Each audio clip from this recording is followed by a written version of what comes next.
La vidéo d'aujourd'hui est consacrée aux différents états de l'eau. Tu dois alors te demander, mais qu'est-ce que ça veut dire les différents états de l'eau? Tu as sûrement remarqué autour de toi que l'eau n'est pas toujours liquide comme l'eau du robinet ou la pluie par exemple. Elle peut aussi être solide comme un glaçon ou un iceberg. Quand l'eau est liquide, on dit qu'elle est à l'état liquide. Et quand elle est solide, on dit qu'elle est à l'état solide.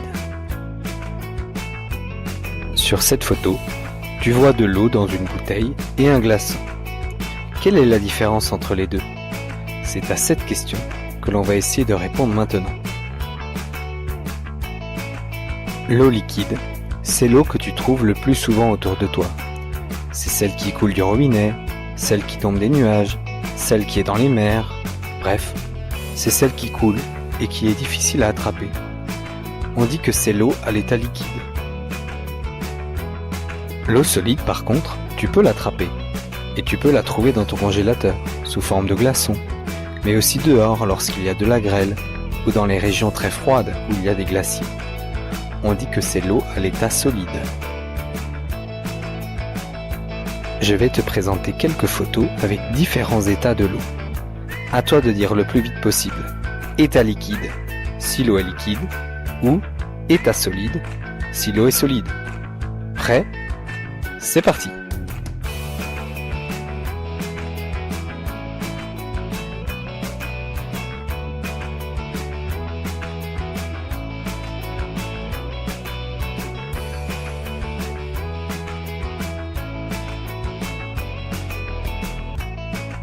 Voilà, c'est terminé.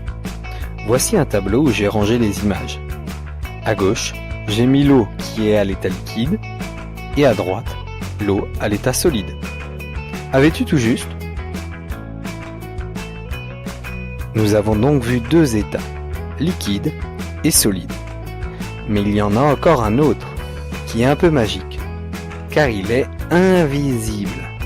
C'est la vapeur d'eau. La vapeur d'eau, c'est quand l'eau se transforme en gaz. On dit qu'elle est à l'état gazeux. Autour de nous, il y a de l'eau à l'état gazeux, mais on ne la voit pas car elle est invisible. Je ne peux même pas te la montrer, puisqu'elle est invisible. Je récapitule. L'eau peut donc être à l'état liquide, elle coule. À l'état solide, l'eau ne coule plus, tu peux la tenir. À l'état gazeux, l'eau devient invisible car elle est trop dispersée dans l'air et tu ne peux pas la tenir non plus. Maintenant que tu connais les trois états, nous allons essayer de transformer l'eau. Pour cela, tu peux faire des expériences simples à la maison. Pour la première expérience, tu peux prendre un verre et mettre de l'eau liquide dedans. Ensuite, tu le mets au congélateur et tu patientes quelques heures. Que va-t-il se passer à ton avis?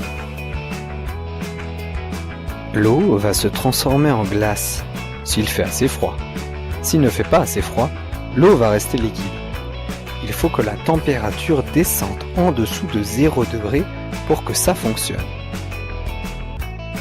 Avec cette expérience, on remarque que c'est le froid qui transforme l'eau de l'état liquide à l'état solide. Tu peux voir que lorsqu'il fait froid dehors, tu as de la glace qui se forme. Ça veut dire qu'il fait moins de 0 degré. Pour que ton glaçon redevienne liquide, il faut que la température remonte. Il te suffit alors de le sortir du congélateur et d'attendre. Tu auras vite une petite flaque à la place du glaçon. Avant la prochaine expérience, j'ai une petite question pour toi. Lorsqu'il pleut, tu peux voir des flaques d'eau au sol. Où va toute l'eau lorsqu'elle disparaît? Autre question. Quand tu accroches un habit mouillé, où va l'eau qui était sur cet habit? Pour répondre à ces questions, il y a une autre expérience que l'on fait souvent lorsque l'on est en cuisine. Avec un adulte, tu peux mettre de l'eau liquide dans une casserole et faire chauffer la casserole. Rapidement, tu vas voir des bulles et l'eau s'échapper de la casserole. L'eau se transforme alors en gaz. Attention, la fumée que tu vois ici, ce n'est pas du gaz, car si tu te souviens bien, le gaz est invisible. L'eau à l'état gazeux sera alors dans ta cuisine, tout autour de toi, mais tu ne pourras pas la voir. Si tu laisses ta casserole chauffer encore longtemps, l'eau liquide va totalement disparaître de la casserole.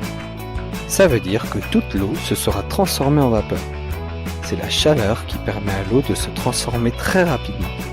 Mais si tu laisses de l'eau assez longtemps dehors, elle va aussi se transformer en vapeur. Comme la flaque dont on a parlé avant. Prends un verre et remplis-le bien à ras-bord. Si tu attends suffisamment longtemps, tu verras que l'eau va diminuer. Mais comme il ne fait pas très chaud, l'eau va se transformer en gaz beaucoup moins vite que dans la casserole. La chaleur permet donc à l'eau de se transformer plus vite en gaz. Une dernière petite expérience. Prends un glaçon et pose-le sur une assiette. Si tu attends assez longtemps, il aura le temps de passer de l'état solide à l'état liquide, puis à l'état gazeux. Pour récapituler, l'eau se transforme. S'il fait assez froid, l'eau liquide devient solide. Par contre, plus il fait chaud, et plus vite l'eau liquide se transformera en gaz. Il y avait beaucoup de choses à apprendre dans la première partie de cette vidéo.